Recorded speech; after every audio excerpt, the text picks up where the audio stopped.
Hola, muy buenas noches, ¿cómo están? Buenas noches, profe. Hola, Bueno, Daisy, Andrés, Ethel, Daniel, Carolina, John, ¿cómo les va? muy bien, gracias a Dios. Bien, Qué profe, bueno, gracias. qué Hola, bueno, me profe, alegra bien, sí, mucho. señor, gracias. Qué bueno, disculpas por llegarles tarde. Eh, Permítame, voy a compartir la presentación. Bueno, profe.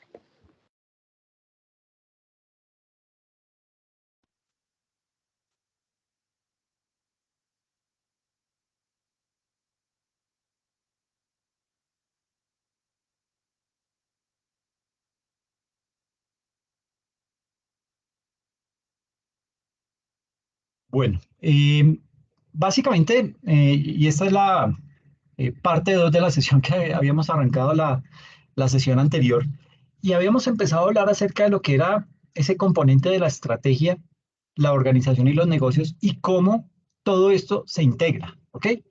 Habíamos hablado un poco acerca de, pues digamos, que, digamos que hasta dónde llega ese proceso de planeación estratégica, y habíamos logrado decir o definir que esa planeación estratégica, pues básicamente era la elaboración de una estrategia. ¿Para quién? Pues para la organización, ¿sí? Pero esa estrategia se desarrolla en el marco de unas particularidades, en el marco de unas características muy propias de la organización y sobre todo, esa estrategia se basa en las necesidades que tenga la organización, ¿ok? Eso es bien importante tenerlo claro porque no se trata de imitar estrategias de otras empresas, de decir, ay, a esta empresa le salió esto, le funciona aquello, y entonces yo también lo voy a hacer. Eh, digamos que puede que le funcione, pero la mayoría de los casos eso no se da tan de seguido, ¿ok? ¿Por qué? Porque cada negocio tiene un modelo de negocio totalmente diferente al otro. Es casi que es una huella digital lo que tiene cada empresa. Entonces, en ese orden de ideas, pues lo que hicimos fue básicamente definir lo que era la estrategia como tal y cómo es que se debe llegar a formar parte esencial de toda iniciativa empresarial. Y entonces habíamos arrancado por indicar que íbamos a definir qué era estrategia, los contenidos de una estrategia, las etapas de una estrategia, lo que era el análisis externo y el análisis interno. Y en ese orden de ideas, pues habíamos definido que, bueno, habíamos llegado a la conclusión de que una definición como tal de estrategia no existe, ¿ok? No hay una definición que sea universalmente aceptada, ¿ok?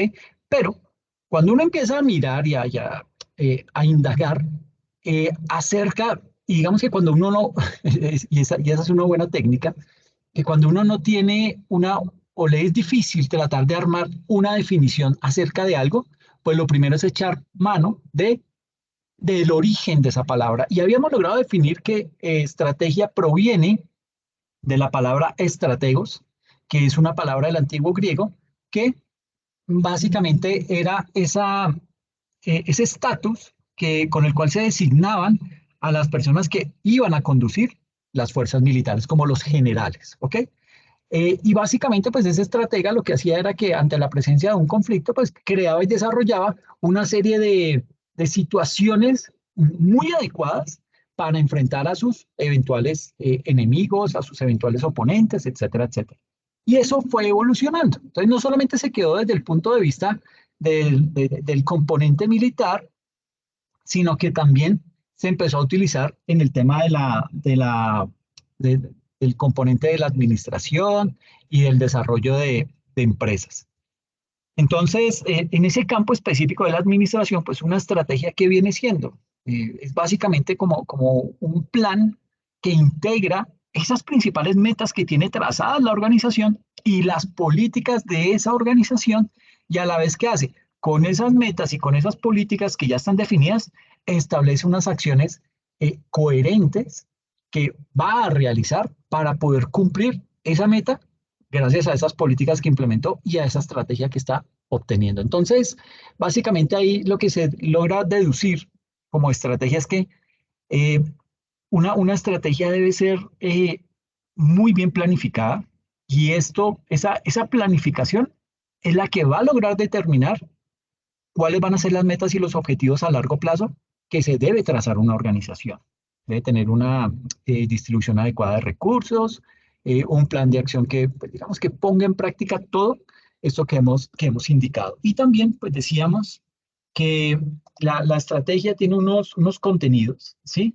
Tiene un alcance que básicamente corresponde al dominio de la organización, indica los negocios en que la empresa quiere participar, debe tener una asignación de recursos, porque todo esto, y bueno, y hay que tener claro que no solamente, cuando se habla de recursos, no solamente estamos hablando de dinero, ¿sí? Sino también de recurso humano, de recurso tecnológico, para poder definir cuál va a ser mi estrategia, en qué voy a ser fuerte, en qué me voy a destacar para ganarle a mi competencia. Y en tercer lugar, mirar cuáles son las ventajas competitivas que yo tengo, es decir, ese factor que le permita a esa organización destacarse como empresa o los productos que está desarrollando, cómo los va a lograr posicionar, dando el alcance propuesto y la asignación de recursos planeada. Y veíamos también lo que eran las etapas de una estrategia y veíamos que todo partía de la misión y de las metas que tiene una organización. Es decir, de la parte, este es el componente estratégico de la organización. ¿Ok? Y para poder hacer seguimiento, si esa misión y esas metas que nos hemos trazado van por el camino indicado, yo debo realizar un análisis interno, ¿sí? Que básicamente es determinar cuáles son mis fortalezas y mis debilidades, y debo realizar también un análisis externo orientado a detectar las oportunidades y amenazas que como organización tengo. Y pues todo esto se analiza a través eh, eh, de una matriz FODA con el propósito de poder armar unos pares estratégicos y con base en esos pares estratégicos poder determinar ahora sí una estrategia que voy a seguir apuntándole específicamente a ese par estratégico. Y decíamos que uno podía tomar una fortaleza con una oportunidad, ¿sí? Y para que eso se potencie, yo debo decir, ok, ¿cómo voy a potenciar esta muy buena fortaleza que yo tengo ante esta oportunidad que se me está presentando? Entonces, comienzo uno a listar una serie de estrategias o de pasos que puede llegar a desarrollar para potenciar ese par estratégico. Pero de la misma manera se puede hacer pares con debilidades y amenazas o mezclando fortalezas con amenazas y oportunidades con debilidades con el propósito de ir mirando. Es decir, no solamente enfocarnos en lo más chévere, sino también mirar porque es que estamos rodeados de riesgos, ¿sí? Eh, hay que ser consciente que las empresas, sobre todo cuando están arrancando, pues tienen muchas falencias. Entonces hay que detectar esas falencias para poder decir, bueno, ¿cuál es el plan a seguir para empezar a atacar esas falencias que estamos encontrando en la organización? Y con base en esa matriz FODA y esos pares estratégicos, se determina lo que es la estrategia a nivel de negocios, la estrategia a nivel funcional, la estrategia global y la estrategia a nivel corporativo. Y todo esto es lo que me va a permitir implementar la estrategia. Una estrategia que debe ser revisada casi que anualmente con el propósito de decir, oiga, vamos por el camino que es, entonces la misión y las metas se siguen cumpliendo. Pero, y veíamos que de pronto hacíamos como un paralelo en lo que había ocurrido con la pandemia y decíamos, bueno, ¿qué pasa si nos estamos enfrentando a otra pandemia? Y no sé si yo les había comentado, hay una película buenísima, no me acuerdo cómo se llama, pero imagínense que habla acerca de otra pandemia que va a ocurrir en el mundo. Es una película, no es para que se vayan a asustar y vayan ahorita a huir, porque yo les dije que iba a haber una pandemia, no es una película, pero el tema era un virus que le hace a las personas que se le olviden las cosas. Entonces, imagínense que estamos en esa situación, que veníamos desarrollando nuestro negocio común y corriente y ahora nos tenemos que enfrentar a ese tipo de pandemias, en donde a las personas se le olvidan las cosas, en donde llega a la casa y no sabe ni con quién es que está viviendo y le hace el reclamo a la esposa de, bueno, ¿y usted quién es? ¿Y qué hace acá? Entonces, a nivel de eso, ese tipo de situaciones que nos ponen contra las cuerdas hacen que tengamos que replantear nuestra misión y nuestras metas.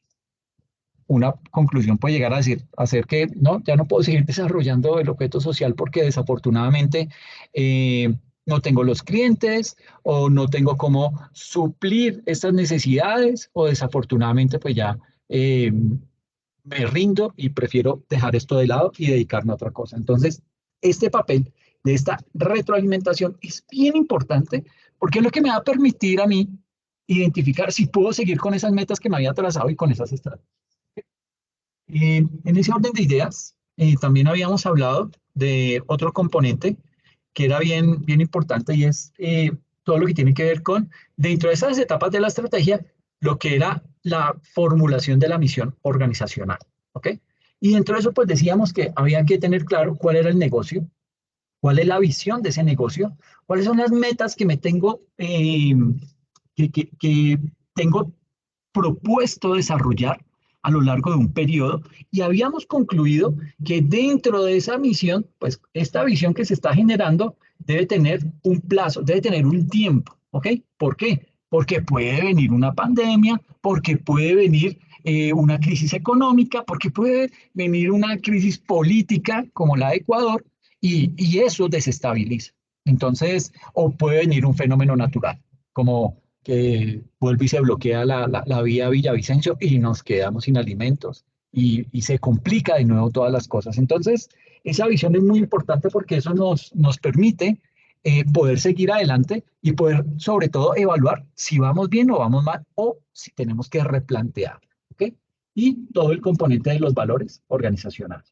¿Listo? También venía dentro de esas etapas de una estrategia lo que era el análisis del entorno. Aquí pues básicamente lo que veíamos era los tipos de información de los cuales yo como empresa debo echar mano, ¿ok?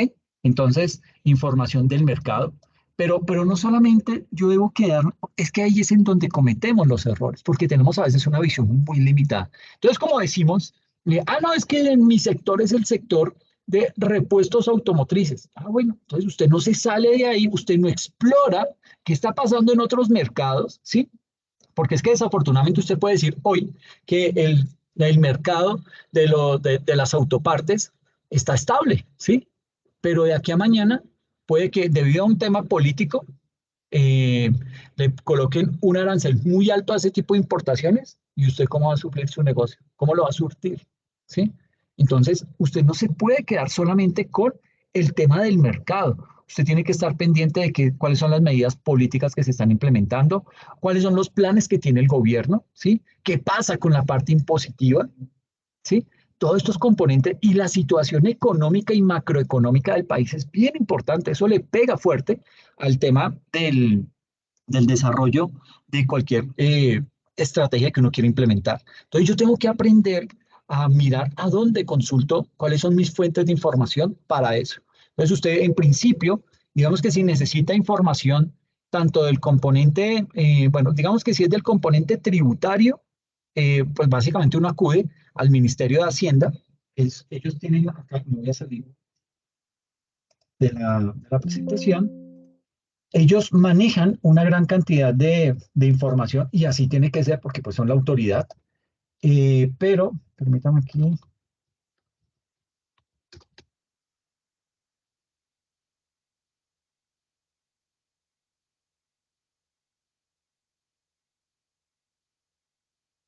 Entonces, mire que ya ahora muchas de las instituciones públicas generan estos dashboards con el propósito de que las personas puedan empezar de una óptica gráfica, tener una mejor visión de qué es lo que está pasando. Por eso es que ustedes que ya han visto varias materias de tributaria conmigo, pues se han dado cuenta que yo me enfoco mucho en eso. ¿Por qué? Porque es que mire para dónde va la parte tributaria y el tipo de análisis que se empiezan a hacer. Entonces usted comienza a mirar cuál es el saldo de la deuda pública, cuál es el perfil y usted mira, pero yo qué, ¿para qué me entero de la deuda pública si yo no la voy a pagar? Si eso a mí no me interesa, a mí lo que me interesa es vender las partes, los repuestos para los vehículos. Pues sí, es muy buena la visión que usted tiene, pero es muy limitada en el sentido en que si esto falla, si el tema de la deuda pública se dispara como se disparó en la época de la pandemia, pues el país va a estar cada vez generando más y más impuestos, generando más mecanismos sobre los cuales debe incrementar el recaudo para mejorar su política y mejorar sus indicadores de deuda. Por eso fue que aumentaron la tasa nominal de renta a nivel de empresas que se suponía que arrancaba con el 30% para el 2022 y mire que ya está en el 35%. Entonces, ese tipo de cosas es lo que en el argot técnico se conoce como inseguridad jurídica. Pero que usted mediante este tipo de información, usted puede empezar a darse cuenta de qué puede estar pasando y de pronto tomar una decisión al respecto. Usted puede descargar esa información. Aquí puede filtrarla, creo. Entonces aquí lo filtra por fecha, por moneda, eh, lo, lo amplía. Es decir, hay varios mecanismos para poder interpretar toda esta información. Aquí, bueno, portal trámite, lectores de pantalla, chat ministerio. Entonces, básicamente, pues digamos que aquí lo que bueno, y descargar tablas, que esto es bien lo más importante.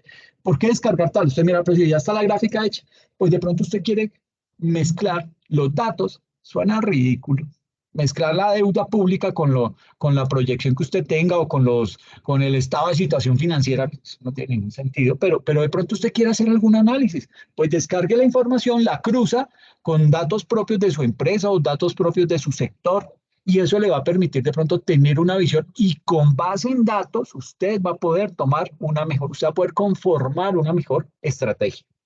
De esta misma manera, entonces aquí hay datos, estadísticas de perfil de vencimiento, concentración de la deuda, indicadores del perfil de la deuda, eh, composición por fuente de la deuda, por tasa de interés. Entonces usted va viendo ahí cada vez más información y eso le va a ir indicando qué tan bien o qué tan mal se está comportando algún indicador macroeconómico en el país. ¿Por qué?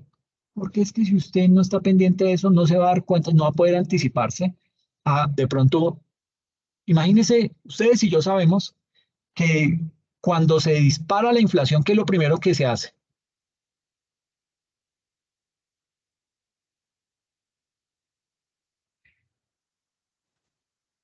Tasas de interés. O bueno, Exactamente, Daniel. Las tasas de interés es a lo primero que se le echa mano. Y si usted está endeudado o si usted necesita liquidez, ¿usted qué hace? Usted pues, necesita acudir a un préstamo. Lo primero que uno hace en una empresa es acudir a los socios y les dice, hey, necesito desarrollar tal proyecto y para eso necesito tanto dinero. Puede que los socios le digan, ok, yo me doy la pela, yo presto la plata o yo hago, entonces compro más acciones, alguna de esas figuras que es el mecanismo más barato para conseguir financiación. Pero si ninguno de los socios lo apoya y usted necesita sacar adelante el proyecto, pues le toca obligatoriamente acudir al sector financiero. Y el hecho de acudir al sector financiero, ¿qué implica? Que si las tasas de interés están subiendo, pues a usted eso le va a dar durísimo. Entonces, si usted conoce y usted tiene claro estas cifras macroeconómicas, ¿cuál es el impacto que va a tener en su bolsillo como empresario? Usted va a poder anticiparse a eso y dice, miércoles la inflación otra vez volvió a subir. Está subiendo porque se cayó otro puente, porque el fenómeno del niño está generando escasez de alimentos. La razón que sea, ustedes saben que aquí Colombia es una cáscara de huevo. Por cualquier lado se quiebra algo y eso genera pánico. Entonces, digamos que hay que tratar de tener medidas que nos permitan anticiparnos a ese tipo de situaciones. Otra fuente de información, Banco de la República. Superintendencia de Sociedades. La Superintendencia de Sociedades es muy interesante en el sentido en que le muestra información por sectores. Entonces usted puede tomar el sector al que pertenece su empresa y con base en eso analiza su sector. ¿Ok? Y precisamente con base en eso es que hace un buen análisis para poder tomar decisiones frente a eso. Entonces, son situaciones, bueno, aquí digamos que esto se los dejo como para que lo puedan navegar. El DANE, eh, digamos que ahorita todas las entidades públicas le están metiendo muy fuerte al tema de datos y hay una página, se llama datosabiertos.gov.co.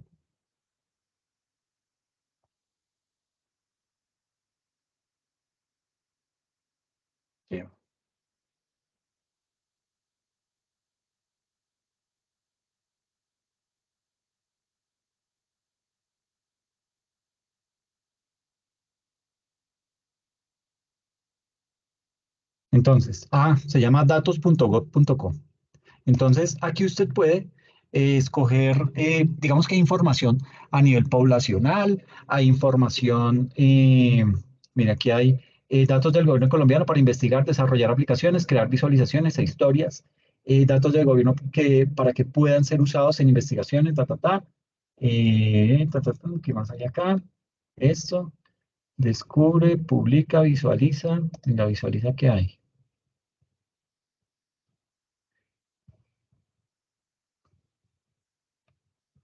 Entonces, suponga que usted tiene una universidad y ahorita las universidades están atravesando una crisis. ¿Qué crisis? Que pues a nivel poblacional, y como lo veíamos en sesiones anteriores, la pirámide poblacional se está invirtiendo, cada vez son menos los niños, si hay menos niños, pues hay menos jóvenes, y si hay menos jóvenes, pues hay la población a la que le apuntan las universidades es precisamente a ese sector, los jóvenes para procesos de formación. Entonces, por un lado, tenemos ese tema de que se está invirtiendo la pirámide poblacional, pero también está el tema de que hay otros mecanismos para proceder a formarse hoy en día los estudiantes, los jóvenes sobre todo, que buscan, digamos que unas competencias específicas y tratar de conseguir un empleo y con base en eso pues ya empezar a defenderse. Eso no es malo. Lo malo es que se queden en ese tipo de formación, ¿sí? Mire, teniendo un título, usted se bandea muy fácilmente. Bueno, no, bueno, corrijo, vuelvo y replanteo la frase porque no siempre pasa lo mismo, pero cuando usted tiene un título profesional, se le abren más oportunidades.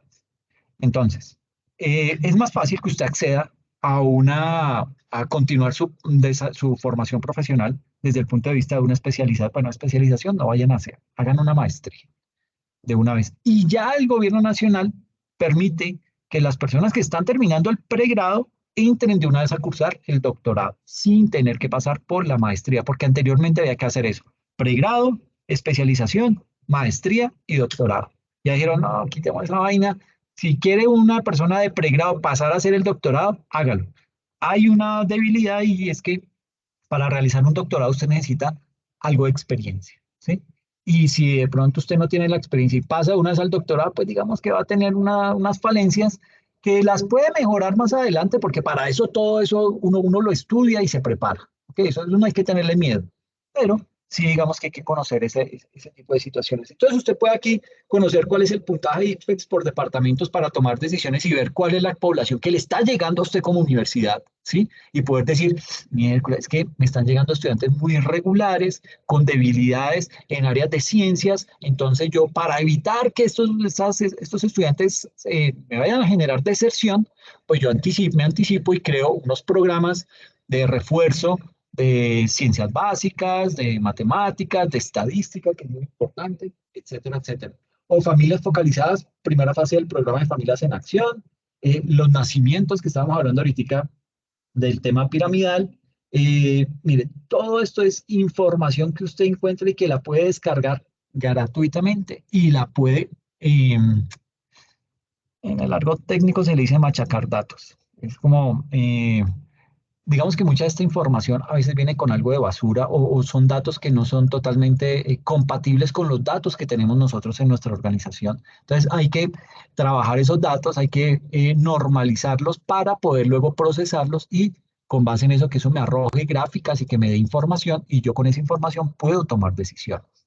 Entonces es bien importante este componente de empezar a extraer esa información y mirar cómo podemos de alguna manera aprovechar sobre todo toda esta información con el propósito de mirar hacia dónde podemos o qué tipo de estrategia yo puedo utilizar. ¿Listo?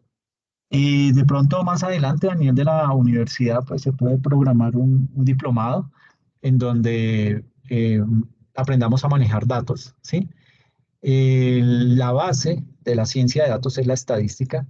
Entonces, digamos que esto necesita un componente de estadística para interpretar la información, porque a veces uno ve las gráficas y dice, ah, sí, vamos bien, ¿sí? Pero no sabe realmente la tendencia o sobre cuál rango es sobre el que nos estamos moviendo y qué pasa si se sube o se baja. Entonces, eso tiene una implicación.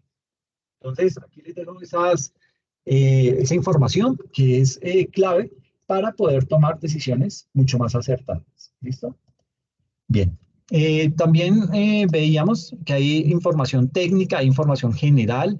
información de adquisiciones. Hay que estar pendiente de la parte tributaria en el sentido de que hay que mirar qué puede llegar a pasar eh, con la importación de ese tipo por ejemplo, de repuestos para vehículos automotrices. Entonces, si de pronto el gobierno tiene pensado incrementar ese arancel, entonces pues nos va a perjudicar. Entonces, ¿cómo vamos a reaccionar frente a eso? O sea, lo ideal en una estrategia es anticiparnos, no corregir, ¿sí? Sino poder prever y decir, ay, miércoles va a pasar esto, entonces yo voy a, qué sé yo, realizar una compra grande. Eso es un riesgo, ¿sí? ¿Dónde va a meter usted todas esas partes, ¿sí? ¿Y quién le garantiza que no descontinúen esos carros de los que ustedes le trajo todos esos materiales, ¿sí? Entonces, digamos que hay que mirar todo con mucho detenimiento. Toda la información internacional y armar una miscelánea de todo ese componente de datos para poder empezar a procesarlos y trabajarlos en algún momento. ¿Listo? Bien, aquí pues vuelvo y les digo, pues hay fuentes de información, veíamos las externas, que era el Ministerio de Hacienda, el Banco de la República, datos.gov.co, en fin, todas las superintendencias de sociedades, todo ese tipo de cámaras de comercio también tienen mucha información disponible para que se analice. Y esas fuentes de información son tanto externas como internas y cada una tiene, digamos que una información desde lo personal y desde lo impersonal. Personal, todo lo que tiene que ver con clientes, proveedores, etcétera. Impersonal, todo lo que tiene que ver con diarios, publicaciones, conferencias, ferias, etcétera, etcétera, etcétera. ¿Listo? Importante también, muchachos, ¿sabe qué? Páginas como ANIF y FEDesarrollo, que esa gente se hace investigación y le anticipa a ustedes situaciones que se van a presentar. Entonces, esas son claves. Y veíamos también lo que eran las 5 fuerzas de Porter, en donde pues básicamente dentro de esas fuerzas de Porter, pues digamos que se analizaba qué eran esas 5 fuerzas y cómo operaban al interior de la organización. A ver, un momento. Aquí. Toma pantalla completa.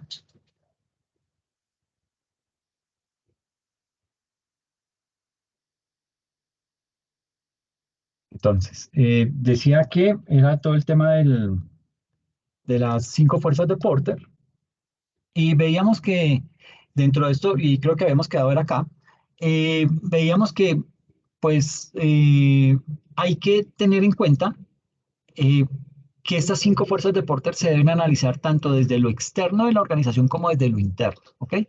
Desde ese análisis externo, lo que se busca es entender ese mundo que rodea a la organización. ¿Qué me está rodeando? ¿Cuál es el sector al que pertenezco? ¿Cuál es su comportamiento? Conocerlo perfectamente. Y ese sector se examina, digamos que se examina al exterior, ¿cómo? Identificando básicamente lo que veíamos ahorita con el análisis FODA, las oportunidades y las amenazas que se le presentan a la organización.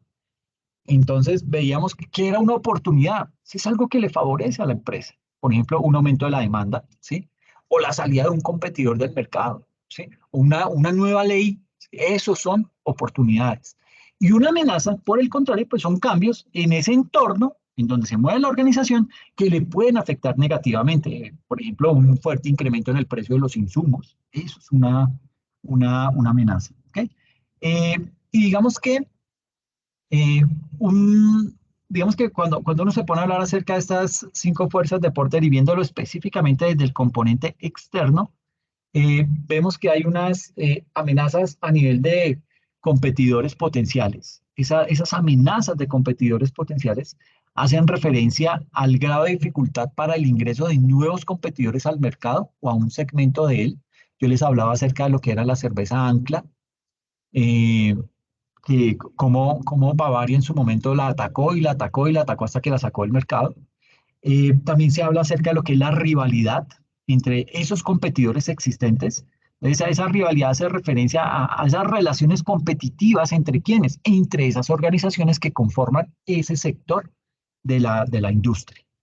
Eh, También existe lo que es la amenaza de productos sustitutos. Esa amenaza de productos sustitutos digamos que indica es ese grado con el cual los productos alternativos pueden o podrían suplantar o disminuir la necesidad de productos existentes hoy en día. Y está también lo que se conoce como ese poder de negociación de los clientes, y ese poder de negociación de los clientes es ese grado con el cual los clientes de un producto tienen la habilidad de ¿qué? De influenciar a los oferentes, ¿ok? Entonces, les colocaba en esa sesión el ejemplo eh, de esos aviones de pasajeros grandes, ¿sí? Como el Boeing 747, que pueden ser comprados solo por las grandes aerolíneas. Y esos clientes pueden influir en el precio del avión. Eso se le convierte en una desventaja a la Boeing. ¿Ok? Viene también el poder negociador de los proveedores. ¿Sí? Ese poder negociador de los proveedores, digamos que es como esa intensidad con la cual los proveedores influencian a los compradores. ¿Ok? Entonces, por ejemplo, las empresas distribuidoras de energía eléctrica en una localidad geográfica, eh, digamos que esa distribuidora de energía es la única fuente de energía de ese sector. Entonces, eso, digamos que va a poder influir sobre una organización que esté ubicada en esa zona. ¿Sí? Va a depender muchísimo de esa distribuidora de energía, esa empresa. Entonces, pues eso habrá que evaluarlo porque pues eso no es bueno porque vamos a tener, digamos que arrancamos con una debilidad. ¿Ok? Eh, y digamos que desde el punto de vista del análisis interno, entonces uno empezaba a mirar ya otro tipo de componentes muy propios ya desde lo que es la organización. Y entonces ahí digamos que también había que dirigirse esa reflexión hacia el interior de la organización en lo que conocemos que es ese análisis interno, en donde ¿qué se hace? Se identifican, si desde el externo identificamos las oportunidades y las amenazas, en el interno ¿qué debemos identificar?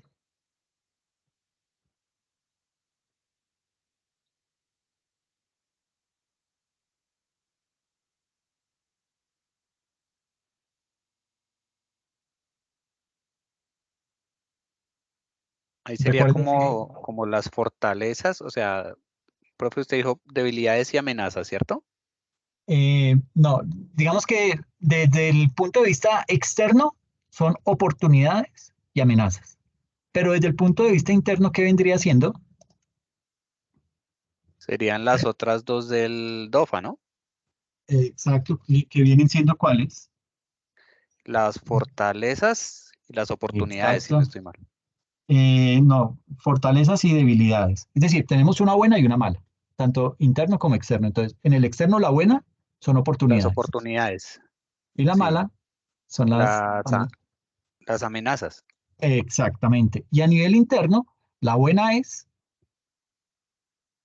las fortalezas, exactamente y la mala, y la mala las debilidades. exacto, John, Sí. esa es la matriz DOF. ¿Ok? Entonces, son mirarme internamente cuáles son mis debilidades y mis fortalezas y externamente cuáles son mis amenazas y mis oportunidades. Eso es lo que básicamente uno evalúa. Le estoy reconociendo los punticos a John, a Daniel, que también participó ahorita. Recuerden que por la participación yo les doy sus punticos, que pues esos hacen mella es al final cuando uno determina si los exime o no. ¿Listo? Entonces, hablando ya de ese componente, de ese análisis interno, entonces una fortaleza que viene siendo. Una fortaleza es algo que se posee, o bueno, también puede ser algo que se hace, que en comparación con la competencia, con mis rivales, entre comillas, me da una superioridad. Eso es una fortaleza. Por ejemplo, eh, yo cuento con un área de investigación en la organización que me da una ventaja competitiva. ¿Por qué? Porque yo puedo tener más capacidad de innovación tecnológica que mi competencia. ¿Ok? Porque yo sí le creo al tema de investigación y desarrollo y yo le meto plata a eso para que mis procesos y mis productos cada vez mejoren más. ¿Ok? Pero así como tenemos fortalezas, tenemos debilidades. ¿Y una debilidad qué es? Es una carencia que me va a generar o que me va a causar problemas y que me va a impedir crear valor.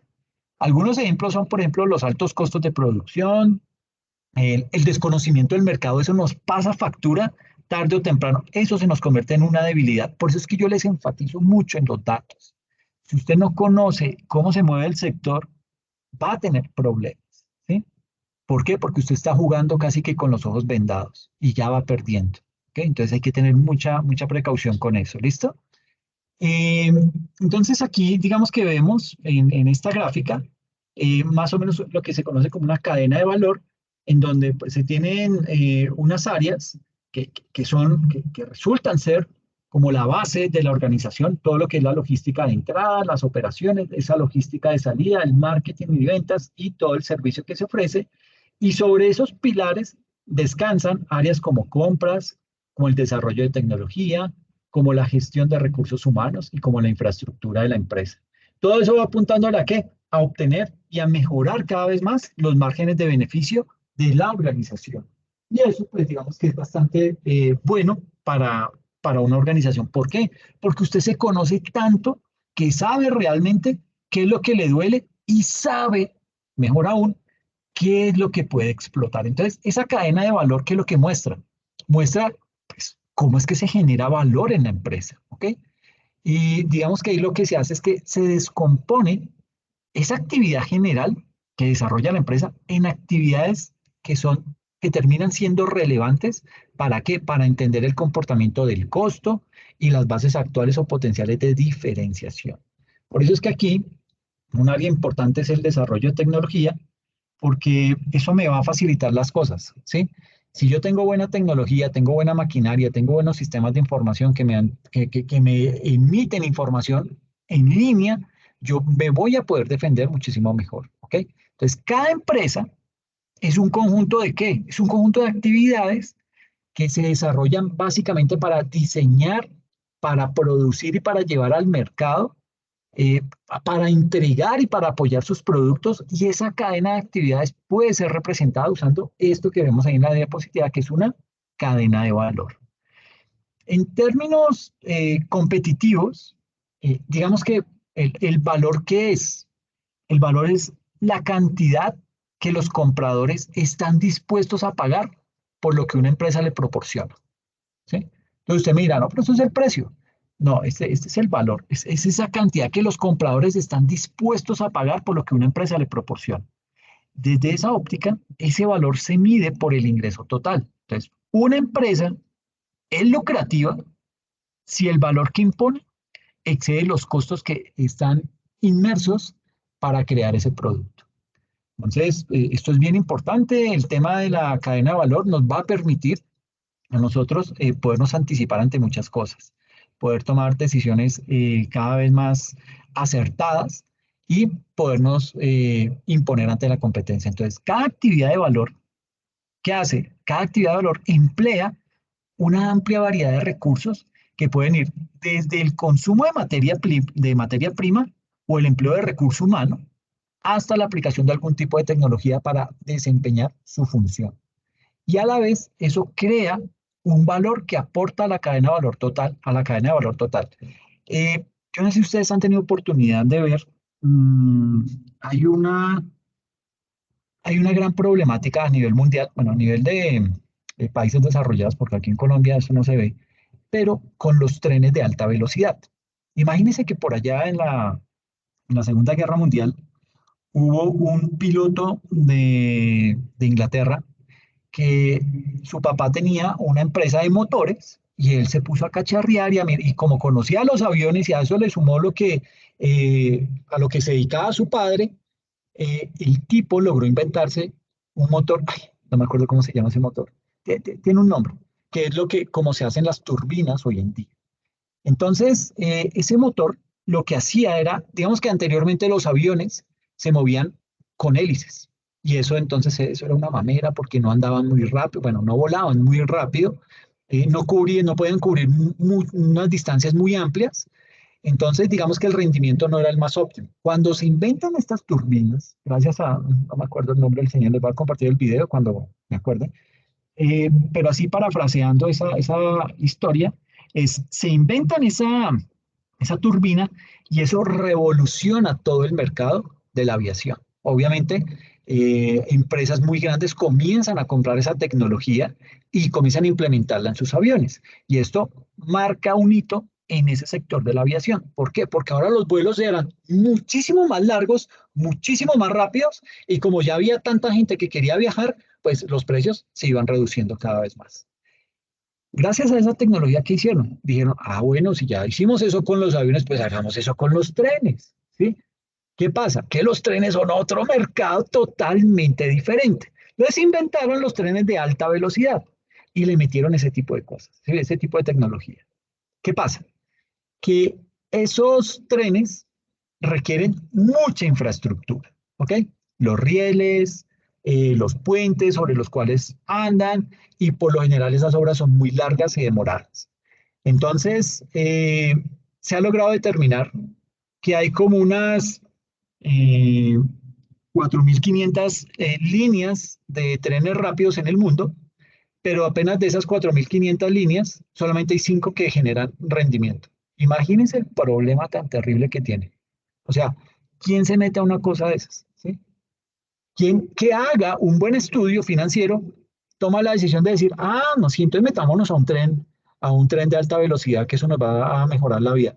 Falso. El tren de alta velocidad que comunica Tokio con Osaka es uno de los más largos, pero es de los más ineficientes, porque muy pocas personas lo utilizan.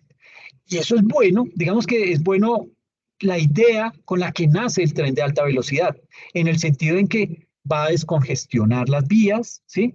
Va a ayudar con el medio ambiente.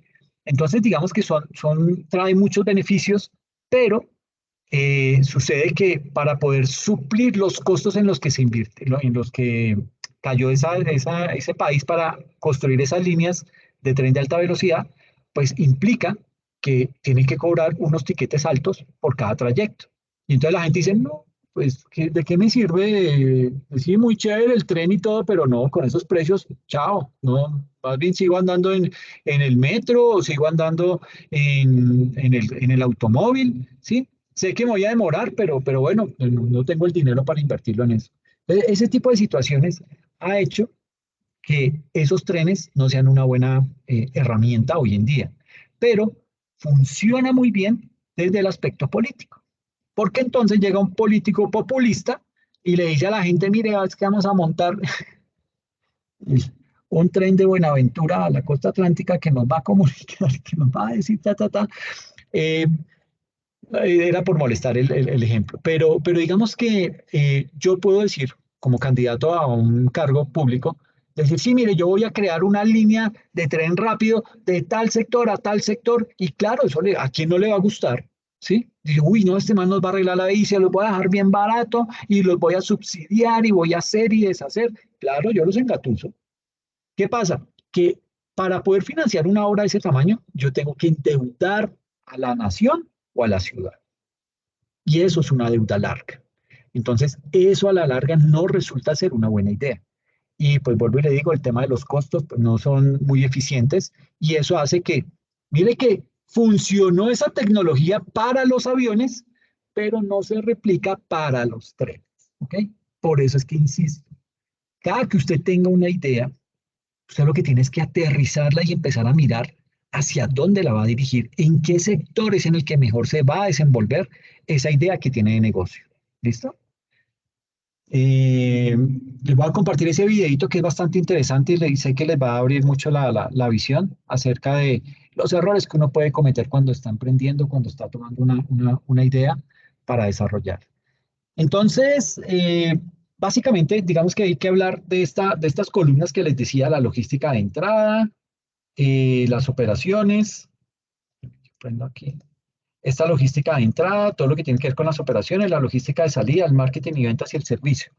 Eso se conoce al interior de una cadena de valor como esas actividades primarias. Y esas actividades primarias son las implicadas en la creación física del producto, en la comercialización de ese producto y en la transferencia de ese producto al comprador. Entonces existen 5 categorías genéricas de actividades primarias que están relacionadas con la competencia en cualquier industria. Entonces ahí tenemos lo que es la logística la logística de entrada, o también se le conoce como logística interna, Estas son, ahí digamos que van asociadas las actividades con recepción, almacenaje, entrega de insumos del producto, manejo de materiales, almacenamiento, control de inventarios, etcétera. Es clave, ¿ok? Luego viene lo que son las operaciones o también lo van a encontrar como el núcleo de operaciones. Ahí en esas operaciones, digamos que tiene unas actividades asociadas con qué? Con la transformación de los insumos en el producto final que yo voy a comercializar. Y ahí dentro de esas operaciones yo incluyo el empaque, el mantenimiento y las operaciones de instalación. Luego viene lo que es la logística externa o la logística de salida, que son actividades que están asociadas con la recepción, el almacenamiento y la distribución física de qué? Del producto a los compradores. ¿Ok?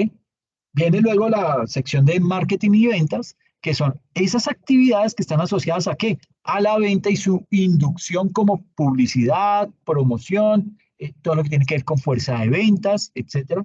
Y por último viene el servicio, que son específicamente actividades asociadas con la prestación de servicios. ¿Para qué? Para realzar o para mantener el valor de ese producto. ¿Ok?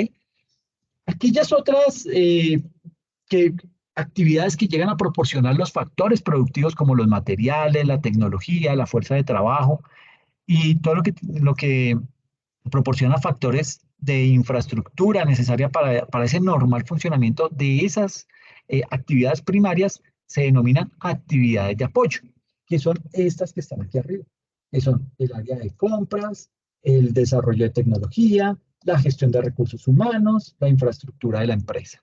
Entonces, estos son áreas de apoyo. ¿Listo? Eh, digamos que esas áreas de apoyo son las que se encuentran implicadas en cualquier sector industrial y pueden dividirse en esas cuatro categorías. Puede que hayan más, ¿ok? Entonces, lo primero es la infraestructura de la empresa. Dentro de esa infraestructura de la empresa se incluyen actividades como las de administración general, todo lo que tiene que ver con planeación, ¿sí? Finanzas, contabilidad, todo eso que apoya la cadena completa de actividades individuales. Luego viene lo que es la gestión de recursos humanos, que consiste, pues, obviamente en esas actividades de búsqueda, de contratación, de entrenamiento, de desarrollo de todo el personal de la organización. Viene el desarrollo tecnológico, desarrollo de tecnología, en donde cada actividad de valor representa tecnología, sean conocimientos, sean procedimientos o la tecnología dentro del equipo del proceso. Ese desarrollo de esa tecnología, digamos que consiste en un rango de actividades que pueden ser agrupadas de manera general en esfuerzos por mejorar el producto y el proceso. Y luego viene lo de compras o abastecimiento, que hace referencia a la función de las compras de los insumos que necesita la empresa. De esa manera, todo lo que hace la empresa, pues debería quedar capturado dentro de una actividad primaria o de apoyo, o sea, dentro de una actividad como esta: logística, operaciones, logística de salida, marketing o servicio.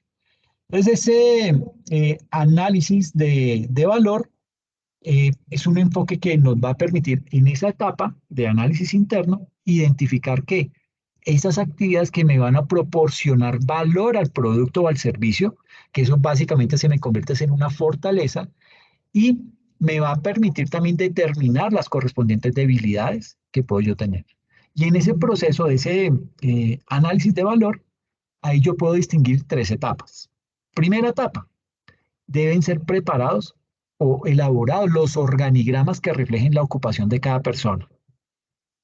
Todo lo que tiene que ver con la cuantificación de la función, el desempeño de la función y la contribución de esa función dentro de la organización. ¿Por qué es importante un organigrama? Porque me muestra eh, el mapa de ruta por el cual yo puedo optar por irme para tener un plan de formación dentro de una organización. ¿Ok? O por lo menos para poder identificar cuál es esa cadena de mando en las diferentes áreas. ¿Ok? Digamos que esto, este tema de esos organigramas, digamos que eso produce un diagrama de flujo de información y uno de circulación del trabajo. En segunda instancia, el primero es esos organigramas. El segundo deben ser comparados datos que son relativos a los costos de cada función con los criterios del valor de la organización. Puede ser precio, grado de utilidad, grado de deseabilidad y por último, extraer recomendaciones respecto a lo que se ha analizado. Entonces, aquí ya digamos que para ir como dando una conclusión, podemos definir que el análisis de esa cadena de valor que tenemos ahí en la diapositiva pone en evidencia el rol que cumple o que podría cumplir las tecnologías de la información en la transformación del insumo en el producto final. ¿Okay? De esa manera, digamos que la empresa puede comenzar a ¿qué? A comprender cuánto depende de la tecnología y cuál es el desafío que se impone a la estrategia para poder mejorar esa situación actual o digamos que tan solo mantener la posición estratégica alcanzada hasta entonces. Pero mucho de eso depende de la visión que tenga la organización. ¿Listo? Entonces, pues esto era lo que quería comentarles el día de hoy. Aquí tenemos lo de el análisis PODA. Esto no lo voy a profundizar porque pues, esto ustedes ya lo conocen de otras materias en las cuales lo han visto, lo han desarrollado, incluso lo han practicado. Entonces, pues simplemente les dejo aquí la diapositiva para que la tengan como insumo y la puedan estudiar. Y de esa manera, pues digamos que concluimos este componente de estrategia. La próxima sesión vamos a manejar un caso práctico de una empresa de chips para mirar qué estrategias son las que ellos implementaron y cómo hoy en día son líderes en eso. ¿Ok? Entonces, pues nada, no sé si de pronto tienen alguna inquietud al respecto, alguna cosita que haya quedado por ahí en el tintero que no haya sido clara.